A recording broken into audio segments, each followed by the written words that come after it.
మంచిర్యాల జిల్లా క్యాతనపల్లి మున్సిపల్ ఎన్నికల ప్రచారంలో మాజీ మంత్రి హరీష్ రావు సీఎం రేవంత్ రెడ్డిపై తీవ్ర విమర్శలు చేశారు. సింగరేణి స్కామ్లపై సంచలన ఆరోపణలు చేస్తూ కాంగ్రెస్ ప్రభుత్వాన్ని టార్గెట్ చేశారు. గతంలో ఏ ప్రభుత్వం కూడా సింగరేణిలో జోక్యం చేసుకోలేదని, కోల్ ఇండియాకు ఆదర్శంగా ఉన్న సంస్థను కాంగ్రెస్ ప్రభుత్వం అప్పులు పాలు చేసిందని హరీష్ రావు అన్నారు. సైట్ విజిట్ పేరిట ఓబీ కాంట్రాక్ట్లో 1000 కోట్ల స్కామ్లు జరిగాయని, అనియాములకు టెండర్లిచ్చి కమిషన్లు పంచుకున్నారని ఆరోపించారు. 6000 కోట్ల టెండర్లలో అక్రమాలు జరిగాయని తెలిపారు. తప్పు చేయకపోతే సిట్టింగ్ జడ్జి విచారణకు, సిబిఐ విచారణకు ఎందుకు భయపడుతున్నారన్నారు. కాంగ్రెస్ ప్రభుత్వం వచ్చాక డిపెండెంట్ ఉద్యోగాలు, మెడికల్ బోర్డు సమావేశాలు నిలిచిపోయాయని, కార్మికులకు తీవ్ర అన్యాయం జరుగుతుందన్నారు. కార్మిక మంత్రి వివేక మౌనంపై కూడా ప్రశ్నలు లేవనెత్తారు. సింగరేణి స్కామ్లపై ప్రశ్నిస్తే నోటీసులు పంపిస్తున్నారు, ప్రశ్నించే గొంతులను అణచివేస్తున్నారన్నారు. జై తెలంగాణ మాత్రం ఆపలే. అలాంటి ఉద్యమకారుడు మా తమ్ముడు సుమన్ గారు. ఇక సీతారామయ్య గారి గురించి ఎంత చెప్పినా తక్కువే. ఆయన జీవితం అంతా ఈ క్యాతన్పల్లికి, ఆర్కేపురంకు, మన సింగరేణికే తన జీవితాన్ని అంకితం చేసినటువంటి ఏఐటీసీ రాష్ట్ర అధ్యక్షులు పెద్దలు గౌరవనీయులు సీతారామయ్య గారికి, అదేవిధంగా మా సిపిఐ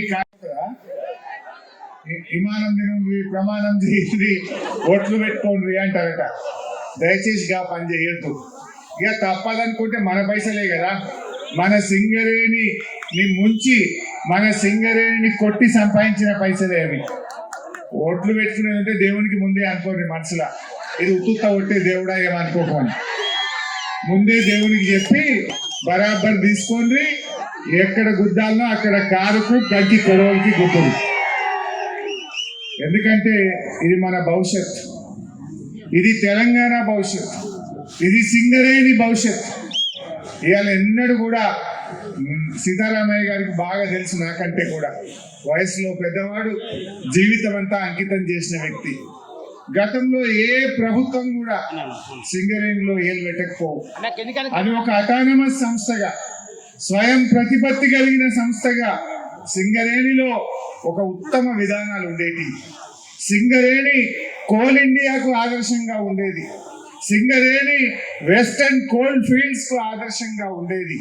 సింగరేణిని చూసి దేశం నేర్చుకున్నది, ప్రపంచం నేర్చుకున్నది. దురదృష్టం ఏంటంటే ఈ కాంగ్రెస్ వాళ్ళు వచ్చినాక సింగరేణి సిరులగని ఒకనాడు, ఇవాళ సింగరేణి స్కామ్లకు నిలయంగా మారింది, కుంభకోణాలకు నిలయంగా మారింది. పరిస్థితి ఏడికి వచ్చిందంటే 1వ తారీఖు కార్మికులకు జీతాలు ఇవ్వాలంటే బ్యాంకుల అప్పు తెస్తే తప్ప, ఓడీ చేస్తే తప్ప జీతాలు ఇవ్వని పరిస్థితికి ఇవాళ సింగరేణి తెచ్చింది. ఒకప్పుడు సింగరేణిలో ఓబీ కాంట్రాక్ట్ టెండర్లు అంటే -20 పోతుండ్రి.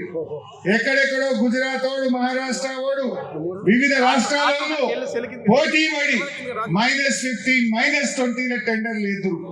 ఎవరైనా పాల్గొనే అవకాశం ఉంది. ఫిజిక్స్ సర్టిఫికేట్ వచ్చిన తర్వాత మొదటి టెండర్ ఎవరికి దక్కిందో తెలుసా?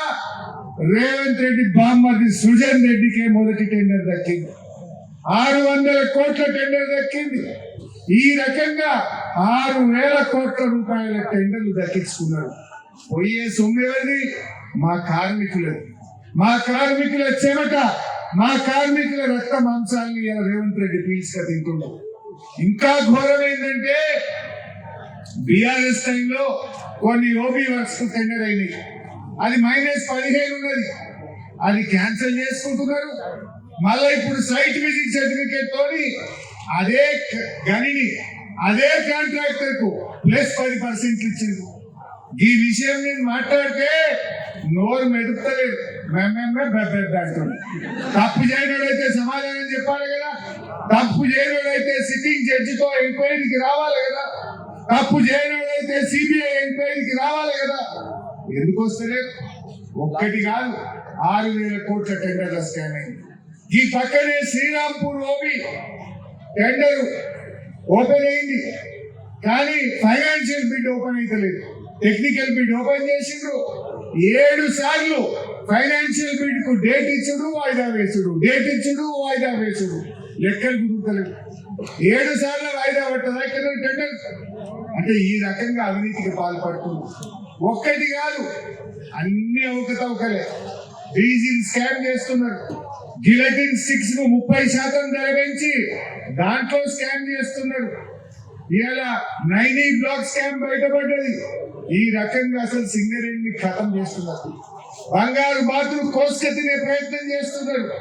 రేపు మా సీతారామయ్య గారు చెప్పినట్టు ఇట్లనే పోతే 5-10 ఏళ్లలో సింగరేణి ప్రైవేట్ పరం అవుతుంది, మా కార్మికుల జీవితాలు ఆగమవుతాయి. ఆనాడు కేసీఆర్ గారు మీకు డిపెండెంట్ ఉద్యోగాలు కావాలని మీరందరూ కోరితే వీళ్ళెంతో పోరాటం చేశారు. అప్పుడు తెలుగుదేశం పార్టీ చంద్రబాబు నాయుడు డిపెండెంట్ ఉద్యోగాలు రద్దు చేసిండు. మధ్యలో వచ్చిన కాంగ్రెస్ పట్టించుకోలే. కానీ కేసీఆర్ గారు మాట ఇచ్చి డిపెండెంట్ ఉద్యోగాలు పునరుద్ధరించింది. నెల నెల మెడికల్ బోర్డు మీటింగ్ పెట్టిండ్రు. 16,500 మందికి డిపెండెంట్ ఉద్యోగాలు ఇచ్చింది బీఆర్ఎస్ గవర్నమెంట్. కాంగ్రెస్ వచ్చింది మళ్ళా నెల నెల మెడికల్ బోర్డు లేదు. అంత కొట్టే 2 బోర్డులు పెట్టిండ్రు. 100 మంది పోతే 70 మందిని అన్ఫిట్ చేసిండ్రు. నేను మొన్న అందరు దొరుకుని సింగరేణి సిఎండి ఆఫీస్ పోయినా. పాపం నడవస్తలేదు. ఒక ఆయన క్యాన్సర్ వచ్చింది, ఒక ఆయన కిడ్నీలు ఫెయిల్ అయ్యి 2 దిక్కుల 2 పైపులు ఉన్నాయి, ఒక ఆయనకు బైపాస్ సర్జరీ అయింది, ఒక ఆయన కళ్ళు కనబడతలేవు, ఒక ఆయన ఫ్రాక్చర్ అయింది కాలు. వాళ్ళని కూడా అన్ఫిట్ చేసింది. నడవనే వస్తలేదు. గుండెకు బైపాస్ సర్జరీ అయింది. బొగ్గుబాయి ఏం పని చేస్తారు? అంటే ఎంత అన్యాయంగా ఇలా కాంగ్రెస్ పార్టీ వ్యవహరిస్తుందో అడుగుతా ఉన్నా. ఈడున్న వివేక్ గారు, ఆయనే కార్మిక మంత్రి. కార్మికులకు అన్యాయం అయితే నోరు విప్పని మీ ఎమ్మెల్యే వివేక్ గారు మాట్లాడద్దాను. కార్మికులకు ఎందుకు మెడికల్ బోర్డు పెట్టలేరు, కార్మికులకు ఎందుకు డిపెండెంట్ ఉద్యోగాలు ఇయ్యారో అడగద్దా? ఇవాళ కార్మికులకు అన్యాయం జరిగే విధంగా ఈ ఓపీ టెండర్ల స్కామ్ జరిగితే, డీజిల్ స్కామ్ జరిగితే, సోలార్ పవర్ స్కామ్ జరిగితే ఎందుకు వివేక్ గారు నోరు విప్పారు? మీకు వాటా ఉందా? మీరెందుకు మాట్లాడతలేరు? మీ నాన్నగారు కార్మిక మంత్రి, నువ్వు ఇలా కార్మికులకు మీ రేవంత్ రెడ్డి అన్యాయం చేస్తుంటే ఎందుకు మాట్లాడవు అని నేను అడుగుతా ఉన్నాను. ఈ రకంగా ఇవాళ కాంగ్రెస్ పార్టీ సింగరేణిని ఆగం చేస్తా ఉన్నారు. అందుకే ఇవాళ సిపిఐ నాయకులు, మా ఏఐటిసి నాయకులు బాగా ఆలోచించి ఈ సింగరేణిని కాపాడాలని, సింగరేణి అవినీతిని బయటకు తెచ్చి బీఆర్ఎస్ పోరాటం చేస్తే మేము కూడా గలం గలుపుతాం, సింగరేణిని కాపాడుకుంటామని బయలుదేరారు. వారికి నేను హృదయపూర్వకంగా ధన్యవాదాలు తెలియజేస్తా ఉన్నా. మీకు తెలుసు, ఒక డిపెండెంట్ ఉద్యోగాలే కాదు, కొన్ని వేల మందికి పట్టాలు ఇచ్చింది బీఆర్ఎస్ ప్రభుత్వం. ఈడ కూడా 3,360 మందికి పట్టాలు రాలేదా? ఒక్కొక్కటి అప్పటికి 2 లక్షలు 3 లక్షలు ఉండే భూమి 30 లక్షలు 40 లక్షల విలువ అయిందా లేదా మీకు? అది చేసింది కేసీఆరా కాదా? మీరే ఆలోచించి. బోనస్ 6,300 కోట్ల ప్రాఫిట్ వస్తే 3,000 కోట్లకే బోనస్ ఇస్తా అంటాడు. బోనస్ లో మోసం, పట్టాలు ఇయ్యరు, టెండర్లలో మోసం, చివరికి మెడికల్ ఇన్వాలిడేషన్ కూడా